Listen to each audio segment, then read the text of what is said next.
Get up. Get up. Get up. Get up. Get up. Get up. Get up. Allez, fire gauche. Fire gauche. Aha. Allez, tenez. Allez, couch. Ikisila na mabondeli obisa na ba traitement mususu sala. Non ben garçon wana a sala kinini abika qui se replace. Malade ande que c'est un démon que nous pouvons chasser comme tout autre. Tu venais de perdre ta maman. Mais ta maman a été foudroyée. Maman n'a pas ça qui est sur toi. Voilà.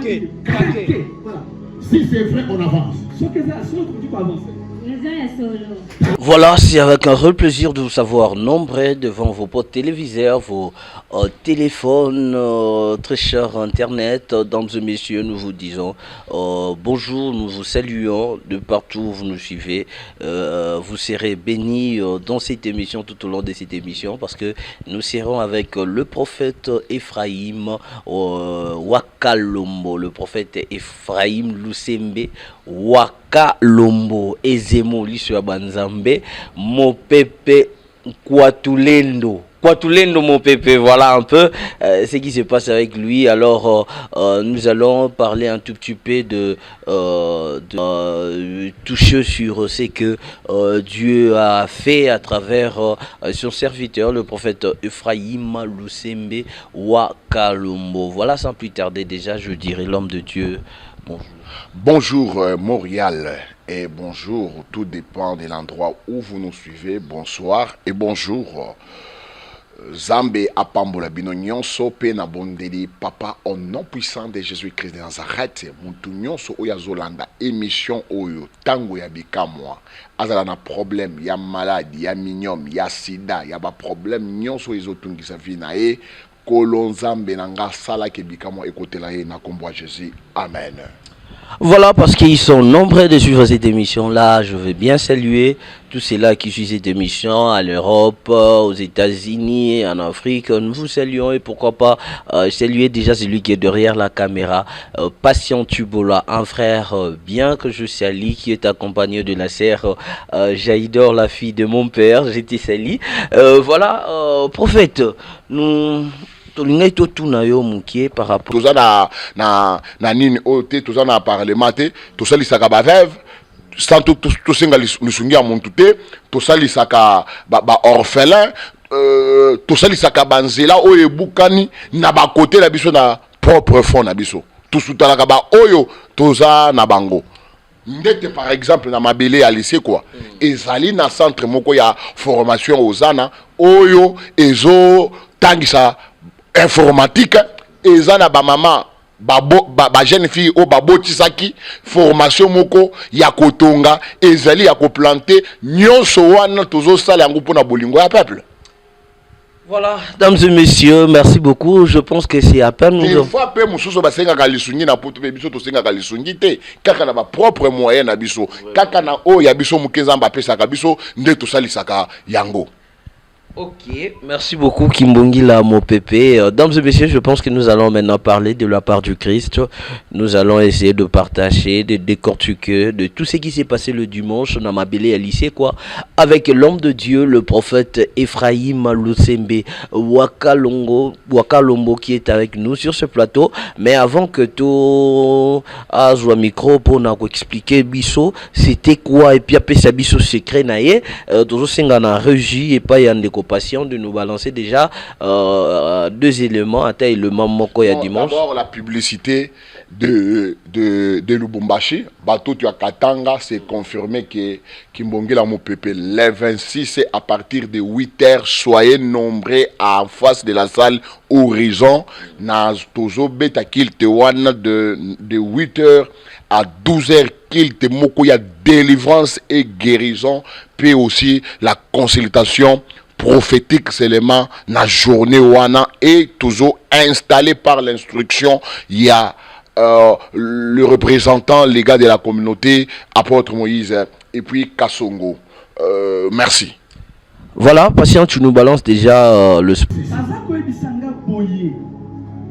Tu venais de perdre ta maman. Mais ta maman a été foudroyée. Maman n'a pas ça qui est foudroie. Voilà. Si c'est vrai, on avance. Ce que ça, ce que tu peux avancer. Écoute. Quand Dieu t'a déjà donné l'onction, ça ne demande pas que tu montes dans les montagnes. Moto ya kwa les hommes dans la makolo. Moto ya kwa les hommes dans la makolo. Moto ya kwa les hommes dans la makolo. Moto ya kwa les hommes dans la makolo. Allez, fuego! Allez, fuego! Fuego! Que la vie entre maintenant. Voilà, très chers téléspectateurs, dames et messieurs, nous venons de voir comment est-ce que Nzambe a utilisé l'homme de Dieu, le prophète Ephraim. C'était ce dimanche. On a présent, tout ça qui n'a équipe technique, il y avait Neko Patient Tubola, il y avait la sœur Jaïdor, parce qu'on a accompagné qui n'a dadi. Tout le monde nous a pu sabatou, date, rappeler batou maramou et les cas. Kala na ba village na bango, je ne sais pas so ko expliquer bana Nzambe ko expliquer bango nini na marambo yo dozo muna eza manjite ndenge batu ba loba eza pete ke bo yokani po batu ngo baza bato bo sambelaka na bango bana na yo ya église vraiment. Mais écoutez, nalingaki pourquoi lobi na salaki bongo, je voulais seulement répondre na bande ko na biso mususu baza na poto oyo bazo benga biso pona kolomaka ba n'importe quoi. Je sais que baza habitué komona ba faux, ba komi ko considérer que bantu nyonso oyo basalaka makambo ya Nzambe baza ba faux. Pour ceux qui ne savent pas, moi j'ai commencé le ministère depuis 2011. Nasali succès na Kinshasa oyo incroyable. Peut-être c'est là qui par ma volonté nanga na banda kolingate ki na leka na ba YouTube. C'est peut-être par ma volonté nanga ite na leka na ba réseau. Mais awa na Kinshasa ba ko tanga 5 prophètes te sokinga na tangamite. Je suis le seul prophète oyo asala ka makambo. Et moi on sambaka na miso ya batu. Il y a des témoignages oyo moko yoka. Ba témoignage ya bantu a poto. Vous comprenez? Ou bazaki na problème ya kobota. Ou bazaki na problème ya sida. Ou bazaki na ba problème ya ba insuffisance rénale. Mais le problème na bande ko ezaboy. Tangu yo ozo contacter Musala Nzambe peut-être otindi offrande na yo na ebité et loko ya liboso il faut ça là. Il faut yonde okoma kobenga Musala Nzambe. Bande ko ya poto ebelo okomona a tosa na ye service boye. Au moni na ye atiki. Vous comprendre parce que ngai na bengi te. Mama oyebi ke ozalaki na dossier moko isilaki te. Yo nanga benga ngai toko bandela dossier wana pe toko soumettre na balosambo. Soko sala service nanga. Otinda peut-être offrande na yo. Peut-être to banda iloko tusilisa te. Nga na yebite parce que banto baza ebele toko kipe ko bosana après mission benganga et loko mona ki ezali magité parce que banto balobaka mingi tellement tolikaka na ba chaîne moko ezali ya local bana nyonso. Imagine toi que nga na longwa na ville na yawa na Zamba Telecom. Pourquoi? Po bato balongwa musika baya ko luka Nzambe nanga. Est-ce que vous comprenez? Je suis le seul prophète oyo Zambe a ressuscité na liwa. Témoignage nanga na kozonga ka yango pona beta biographie nanga. Et que na kobanzi ke na ba semaine oyo ezoya wana biographie nanga vraiment ekozala sur internet bantu balanda ba iba place Zambe a bengelanga. On comprendre que lobby na kilte na boya ki ke bantu asikate mais par bantu ya kala oyo bantu ba yebi ba adresse da place bango bazo vanda. Et c'est là qui na kaya ser moko na kombo bibiche. Bibiche wana pendant que na bengi kombo na yebi nyoso bomoni ba caméra ezali. Okomona ke Nzambe azo révéler nga ke auti na mboka mama na ya uta kukufa na kake. Bomona ki yango ndenge. Et akoma koyoka na matoyi na ye bantu bazolo belaye pe azo sumbaka babiloko moko boye lokola ba makila or azana nzemi déjà mukolo. Mais pendant qu'il y a na terre de la résurrection na mabele ya lycée quoi et loko nini nzamba sali abiki siye bomoni ndenge délivrance na ye leka ki akoyi na mabele demo wana lungwe mama wana kobota bien yango na kolinga koyebisa bandeko nyonso bazolanda yo ozolanda émission oyo ozana ba problème ya ba attaque spirituelle le monde spirituel Montréal existaka. Le monde spirituel existaka. Et dans la banto bazo combattre étoile na yo. Et dans la banto bazo lingate yo obunga. Et dans la banto bazo lingate que vie na yo ekende liboso. Et dans la banto bazo lingate que bana na yo babala. Le lot se retrouve aux ana maladie à prostate, aux ana faiblesse sexuelle, aux ana baminium, aux ana problème à concevoir. Baninga bazwa mikanda yo ozo mikanda te parce que ton esprit est contrôlé dans ta propre village. Les esprit na yo ils a contrôlé dans la village na yo. Mais comment na ozo lobela mutu, mutu azomo na makambo lokola eza normal. Na lobela toujours bantuke, la prière peut attirer l'attention de Dieu, mais c'est le sacrifice qui crie devant Dieu. Dans le monde spirituel, il n'y a rien pour rien. Pour que nous et vous qu'on soit sauvés, Dieu a donné son Fils unique comme une offrande pour que le monde soit sauvé. Prends la décision de chercher la délivrance des problèmes. Peut-être vous avez un ministère qui ne marchait pas. Il y a un pasteur qui m'a appelé en Afrique du Sud. Son église n'entrait pas de gens. J'ai été son nom. J'ai prié pour lui, j'ai fait quelques services. Après quelques jours, il m'a appelé pour me dire église Nanga est tondi. Bomona kiye. Régie, la kisa montuana, mama wana, délivrance na et puis tozonga sima.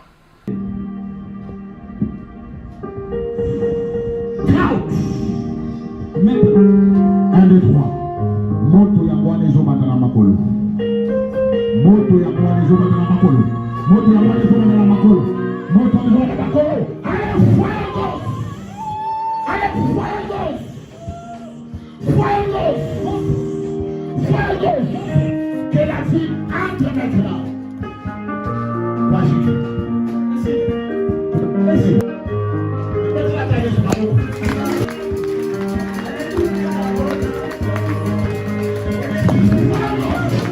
Voilà donc, je sais que c'était le mot et salut plaisir à trop na batonio so bandimignon sur Mabili Alice quoi, nous vous saluons, en tout cas nous vous aimons tellement beaucoup et surtout la servante bénie que nous saluons. Béni grâce qui bombe. Voilà, maman bénie grâce. La servante de Dieu. Nous te saluons. Et là aussi, une ministère qu'on appelle le circoncis de Jésus, c'est une servante que l'Éternel utilise. Elle me soutient dans tout ce que j'ai fait. Elle prie pour moi as un défenseur de l'évangile et communicateur de Jésus-Christ. Que Dieu a pambolaye et sikazali.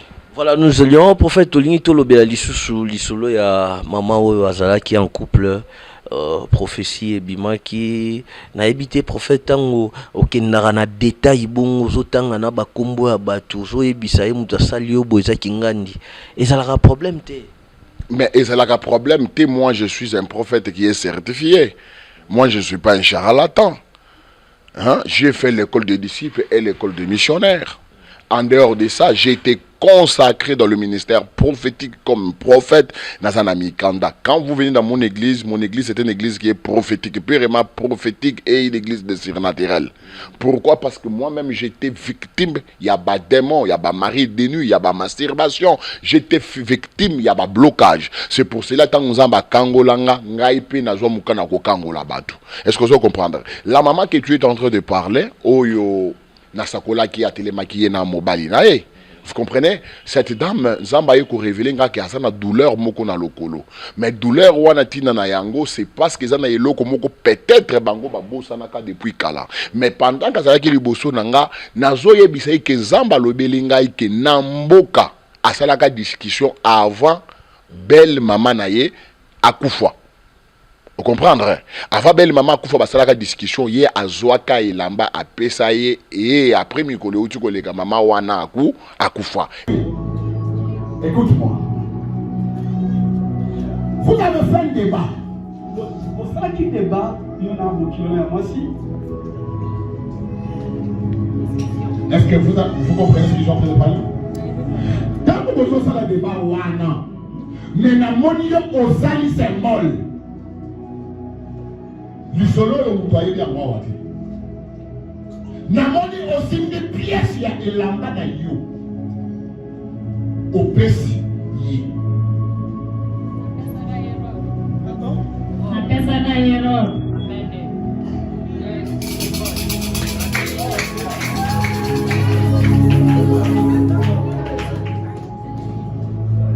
Et après un certain temps, il a Koufaki. eza na bantu batambolaka na likambo wana mpona koluka liwa ya mama wana. C'est pour cela batinda sort wana eya ekanga mwana nanga wana aleka ba opération. Il y a des certaines opérations tango zoleka yango eza nzambe te.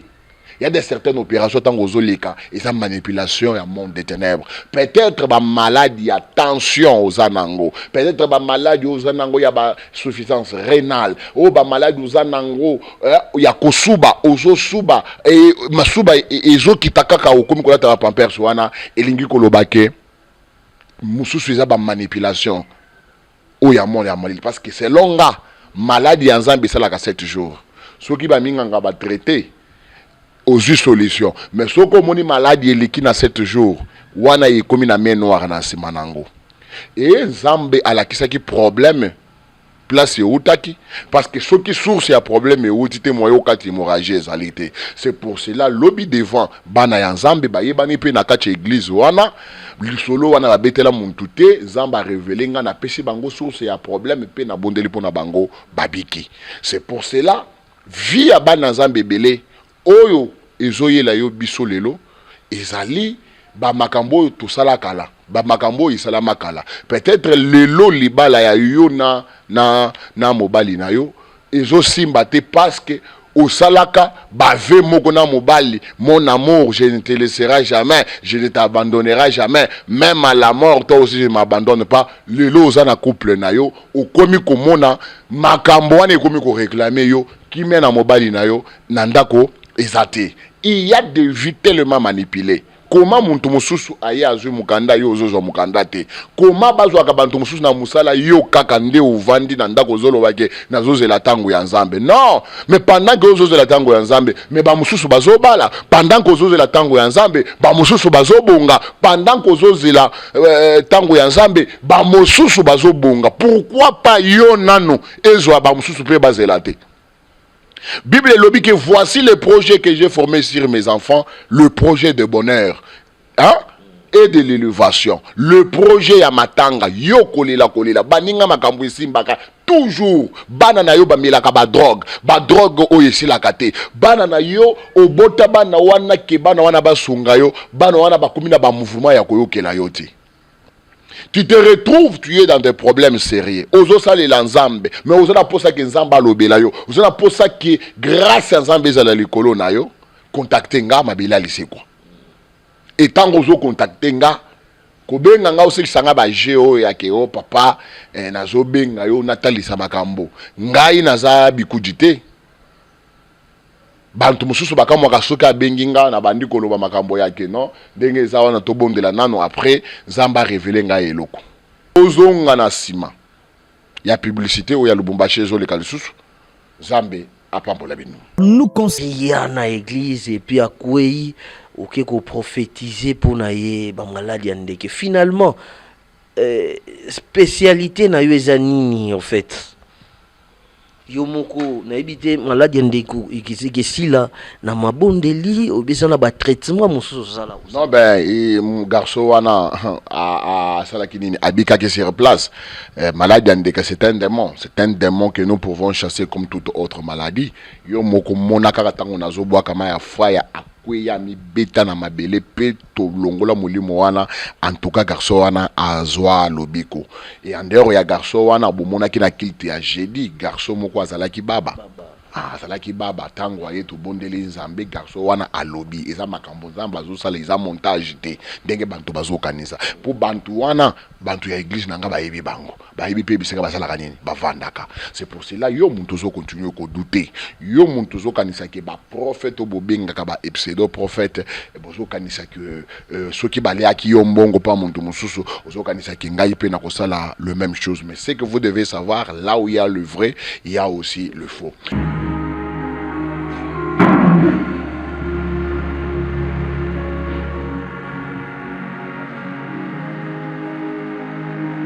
Mon Dieu.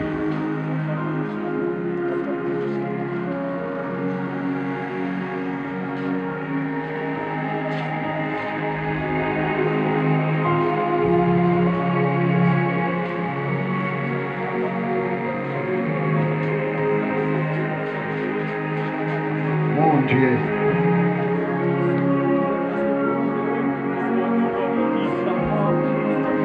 Bien joué, Yaka.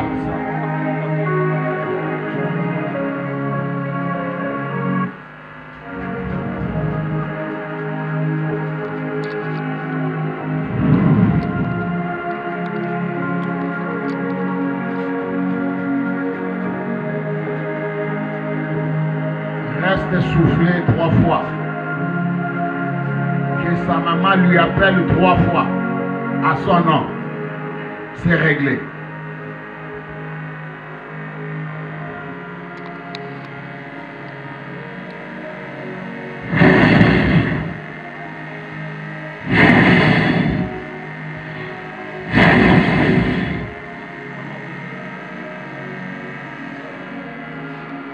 Get up. Get up. Get up. Get up. Get up. Get up. Get up.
Na domaine nyonso tuzaka na ba escroc tuzaka na miyibi tuzaka pe na ba vrai.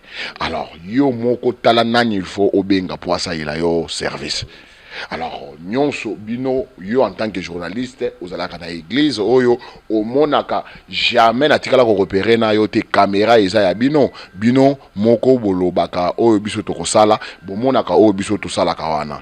Alors na ebisaka yo pe kete ke zipa monto elongite nalobaka makambo wana te bolakisaka ba image nyonso normalement. Voilà donc Dadi Bape Sabiso image ya ndeko wana ya malade ya ndeke. 1 et 3 Falcos 1 et 3 1 et 3 1 et 3 1 et 3 Yamwanezo Salima zala concentré Rabo Shaka Yaba Sangwanezo Salima Yamwanezo Salima 1 et 3 maladi nyonso ya ndeke na bobo inayo na famille na yo oyo bachaki pona kobebisa destin na yo yango ezo salamela yo yango wana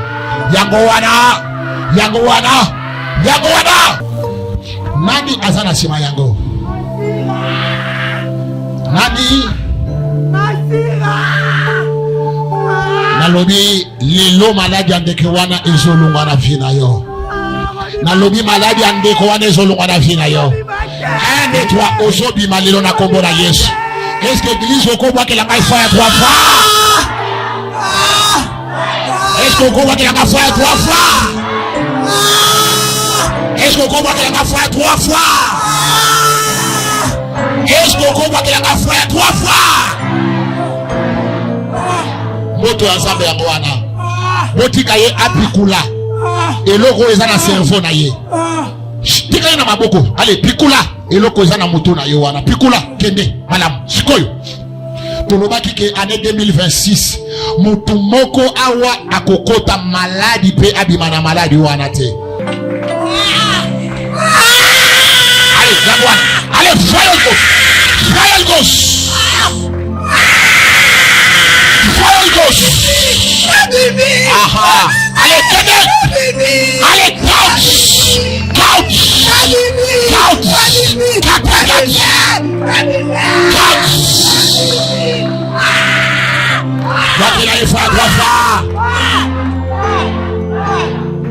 Est-ce qu'on peut acclamer pour le roi des rois? Voilà donc des retours sur ce plateau. Après c'était le monde de l'épilepsie. Alors que je vais laisser la place au prophète Ephraim Aloba Sugia Sakola Ponanania Sakola. Yobuntu osa branché. Reste branché si monté cloué collé serré sur Télécom officiel TV. Donc Bozalawana pour ne rien rater. Quant à moi, je dirais merci à Patient qui est derrière la caméra, à l'assistance de la sœur Jaïdor, nous vous saluons. Et puis Naoti qui est là micro et pas ya papa. Quant à moi, je vous dirais déjà ciao. Maman, tu as des problèmes, tu as un enfant qui est autiste, tu as fait l'accident aux côté les matés. Aujourd'hui, tu as fait des histoires dont aux hommes qui n'ont pas la vie, malgré effort, aux côté Samikanda et le comme ils simbate. Zamba mabila lycée quoi, azo continuer ko sala nakati ya mabila lycée quoi. Bien-aimés dans le Seigneur, aux Olandanga de partout là où vous êtes, je suis le prophète Ephraim Lusembe Wakalombo, appelé autrement Mabele Yalese kwa Kimbongila Mopepe kwa Tulwendu ozolandanga ndengo zawana na ebite eloko nini ezotungisa vi na yo na ebite eloko nini ezotungisa vi na yo awa nazotanga message. Allô, bonjour papa Ephraim, c'est depuis Paris eza mwana yo Jocelyne papa na ye koko misanzambe na yo ba message eza ebele awa eza ba numéro ya poto tozali awa na Kadima papa Kadima nazotanga message na ye. Allô, bonjour papa Ephraim et Mabela lycée quoi papa, merci beaucoup. Nazalaki na problème ya prostate penato ya sucre. Je crois que pendant que tout ça qui va service na biso Zambe na yo asayela kinga ngolo maintenant naza bien. Je crois que nazotinde la yo ba instrument. Que Dieu vous bénisse papa Kadima là où vous êtes. Tout autant pe témoignage à Sœur Moussoussou Nathalie, papa c'est depuis la Belgique. J'avais des problèmes de concevoir papa Nzambenayo Asalaki qui n'a tombé enceinte. Awa toza na mama grâce na Belgique toujours azo tatola mune na Nzambe parce que moi na ya azalaki na problème sérieux papa depuis au bondela pona mwana nanga na mona makambo etambola makasi. Nazotanga le dernier awa Yannick plus 32 Yannick et Sika Zali a commis. Bonjour papa, en tout cas ba problème ya rien ou le sous nazala ki nangona faiblesse sexuelle. En tout cas merci beaucoup papa Ephraim et tokanisa ki que yo pe oza escroc lokola ba prophète Moussoussou mais yo ozali Nzambe. Merci beaucoup na ba témoignage oyo ba témoignage oyo binomoko bozoyoka parce que si kaba na Nzambe bazali il faut pe kota tola ya Nzambe ezala ba témoignage oyo bozolanda ba bikamo oyo bozolanda ezali ba montage te, mais ce sont des réalités. Vous avez des problèmes ya mikanda vi na yo makambo ezo tambola te omoni ke ba problème na yo ezo kende liboso te. Écoute-moi, Bible ezoloba na biso que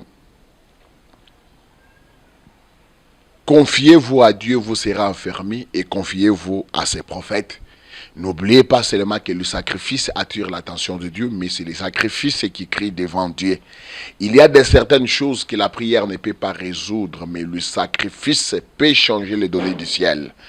Nalobelaka bantu bongo, tu as des problèmes au monaka ba mari de nuit, au monaka ba femme de nuit, au monaka ba esprit zotungisa zoto na yo, rien ne marche pas dans ta vie. Tu as besoin de la délivrance. Tu as un ministère qui ne marche pas. Depuis au banda ministère, ministère et développé kate, tu as besoin de la délivrance. Tu osana katia liba la paix ezate yo na mobali na yo. Oza constater que mobali na yo azozo mbongo mais azola kisate pe azo yebiso vérité. Il y a quelques problèmes. Oyo ezotongesa katia couple pe ezana katia liba la te. Vous me suivez de partout en travers le monde. Je suis le prophète Ephraim Elusemboa Kalombo. Lelo toyaki po to partager makambo wana na kombo Jésus-Christ Nazareth. Na sobonde la Père au nom de Jésus. O union sobakolanda témoignage ezalaka wana po bantu bazala édifié. Simba motema ya moko na moko, ezana ndeko moko peut-être, azana problème ya kobota, problème ya barin, problème ya insuffisance, azo télématé, azo tambolate, rien ne marche pas dans sa vie. Ezana ndeko moko azana problème ya divorce, azana problème, ya ba problème ezotungisa ye. Mais kasi nzamba mabela liseko azo pambola ye na kombo Jésus-Christ, na nzele ya losambo na ngai papa bikisa ba oyo fo bikisa au nom de Jésus-Christ. Ciao.